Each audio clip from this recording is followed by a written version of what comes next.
ओम नमः शिवाय। ओम नमः शिवाय। ओम नमः शिवाय। स्वागत है सभी दर्शक साथियों का, भक्तों का, आपके अपने YouTube चैनल रामकृष्ण जी शिवम स्टूडियो में। मैं रामकृष्ण शास्त्री आगरा से आप लोगों के लिए धार्मिक कथा, व्रत कथा एवं अन्य जानकारियाँ लेकर के आता रहता हूँ। आज भी जानकारी लेकर के हैं फाल्गुन मास की कथा का 28वां अध्याय और श्री शिव महापुराण कथा के श्री रुद्र संहिता का प्रथम खंड का 3रा अध्याय। आज की कथा में जानकारी करेंगे कि नारद जी का भगवान विष्णु से उनका रूप मांगना। जब नारद जी भगवान विष्णु से भगवान का रूप मांगने के लिए गए हैं तो इस चर्चा पर बात करेंगे। उससे पहले मैं आपसे निवेदन करूंगा और आशा करूंगा कि आप सभी स्वस्थ होंगे और आपके ऊपर माँ भगवती शिव जी की कृपा हमेशा हमेशा बरसती रहेगी। माँ पार्वती की कृपा हमेशा हमेशा बरसती रहेगी। आपकी मनोकामना पूर्ण होती रहेगी। आपके घर में खुशहाली बनी रहेगी। और आपने अभी तक चैनल को सब्सक्राइब नहीं किया हो तो प्लीज़ चैनल को ज़रूर सब्सक्राइब करें, बेल को प्रेस करके रखें जिससे नोटिफिकेशन सबसे पहले मिले। ये बहुत ही मार्मिक कथा है। अब कथा शुरू करते हैं, ज़्यादा समय नहीं लेते हुए। कि भगवान जी से नारद जी अब भगवान का रूप मांगने के लिए गए हैं। आगे क्या हुआ, सूत जी महाराज वर्णन करते हैं, महर्षियों, नारद जी के चले जाने पर शिव जी की इच्छा से, क्योंकि नारद जी को शिव जी ने मना किया था कि ये किसी को बताना नहीं, तो नारद जी सब जगह गए थे, ब्रह्मा जी के पास भी, विष्णु जी के पास भी, शिव जी के पास भी। लेकिन नारद जी ने किसी की बात को नहीं माना कि मैंने कामदेव को जीत लिया है। लेकिन उनके अंदर ये होगा कि कामदेव को मैंने जीत लिया और मेरा कुछ कोई बिगाड़ नहीं सकता, मैं सदा ही निर्भय हूँ। इतना कहकर के नारद जी विष्णु भगवान को नमस्कार करके वहाँ से चले गए थे। अब नारद जी के बारे में बता रहे हैं। सूत जी महाराज बोले हैं कि महर्षियों, नारद जी के चले जाने पर शिव जी की इच्छा से विष्णु भगवान ने एक अद्भुत माया रची। उन्होंने जिस ओर नारद जी जा रहे थे वहां एक सुंदर नगर बना दिया। वह नगर बैकुंठ लोक से भी बहुत ही अधिक रमणीक था।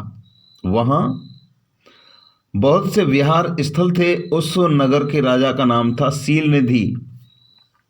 उस राजा की एक सुंदर कन्या थी और उन्होंने अपनी पुत्री के लिए स्वयंवर का आयोजन किया था। उनकी कन्या का वर्ण करने के लिए उत्सुक बहुत से राजकुमार पधारे थे। वहां बहुत चहल पहल थी। इस नगर की शोभा देखने के लिए नारद जी का मन मोहित हो गया। भगवान की माया थी। और जब राजा शीलनिधि ने नारद जी को आते देखा तो उन्होंने सादर प्रणाम करके स्वर्ण सिंहासन पर बिठा करके उनकी पूजा की और फिर अपनी देव सुंदरी कन्या को बुला करके, जिसने महर्षि के चरणों में प्रणाम किया, और नारद जी ने उनका परिचय कराते हुए शीलनिधि ने निवेदन किया। नारद जी से उनका परिचय कराया कि ये मेरी बेटी है, शादी की योग्य है और उसकी देखिए हस्तरेखा। तो शीलनिधि ने जब निवेदन किया कि महर्षि है, मेरी पुत्री है श्रीमती, इसके लिए स्वयंवर का आयोजन किया गया है, इस कन्या की गुण दोषों को बताने की कृपा कीजिए। तो नारद जी के ऐसे वचन सुनकर के राजा के ऐसे वचन सुनकर के नारद जी बोले कि राजन, आपकी कन्या साक्षात लक्ष्मी है और इसका भावी पति भगवान शिव के समान वैभवशाली, त्रिलोकजयी, वीर तथा काम को जीतने वाला होगा। ऐसा कहकर के नारद जी वहाँ से चले गए और शिव जी की माया के कारण वे काम के वशीभूत और सोचने लगे कि राजकुमारी को कैसे प्राप्त करूं। स्वयंवर में आए हुए सुंदर एवं वैभवशाली राजाओं को छोड़कर के भला यह वर्ण कैसे करेगी। ये सोचने लगे कि नारियों को सौंदर्य बहुत प्रिय होता है और सौंदर्य को देकर के श्रीमती मीरा वर्ण कर ले सकती हैं। ऐसा विचार करके नारजी एक फिर विष्णु लोक में जा पहुंचे और राजा शीलनिधि की कन्या के स्वयंवर के बारे में बताया तथा उस कन्या के साथ विवाह करने की इच्छा व्यक्त की। उन्होंने भगवान विष्णु से प्रार्थना की कि वे अपना रूप मुझे प्रदान कर दें ताकि श्रीमती उन्हें वर ले। सूत जी महाराज वर्णन करते हैं, महर्षियों नारजी की ऐसी बात सुनकर के भगवान मधुसूदन हंस पड़े और बोले, शंकर के प्रभाव का अनुभव करके उन्होंने इस प्रकार उत्तर दिया। भगवान विष्णु बोले कि हे नारद, वहाँ आप अवश्य जाइए, वहाँ आप अवश्य जाइए। मैं आपका हित उसी प्रकार करूँगा जिस प्रकार पीड़ित व्यक्ति को श्रेष्ठ वैद्य की आवश्यकता होती है। वैद्य करता है, पीड़ित व्यक्ति को श्रेष्ठ वैद्य करता है जिस आवश्यकता होती है, क्योंकि तुम मुझे विशेष प्रिय हो।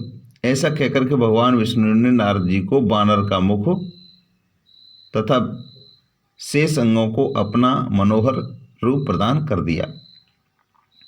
तब नारद जी अत्यंत प्रसन्न होते हुए अपने को परम सुंदर समझ करके शीघ्र ही स्वयंवर में आ गए और उस राज्य सभा में जा बैठे। उस सभा में रुद्रगण ब्राह्मण के रूप में बैठे हुए थे।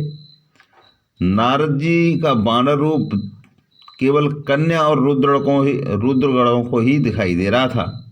जो कन्या थी श्रीमती और रुद्रगण थे, उनको ही वानर का रूप दिखाई दे रहा था। बाकी सबको नारद जी का वास्तविक रूप ही दिखाई दे रहा था।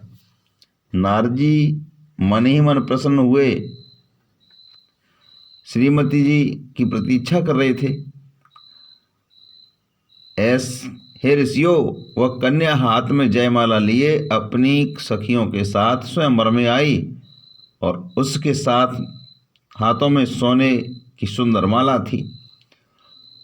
वह शुभ लक्षण राजकुमारी लक्ष्मी के समान अपूर्व शोभा पा रही थी और नारद जी का भगवान विष्णु जैसा शरीर और वानर जैसा मुख, नारद जी का भगवान विष्णु जैसा शरीर और वानर जैसा मुख, वो कुपित हो गई यानी क्रोधित हुई और उनकी ओर से दृष्टि हटाकर मनोवांछित वर की तलाश में आगे चली।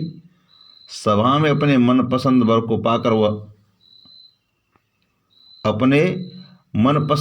को न पाकर वो उदास हो गई और उसने किसी के भी गले में वरमाला नहीं डाली।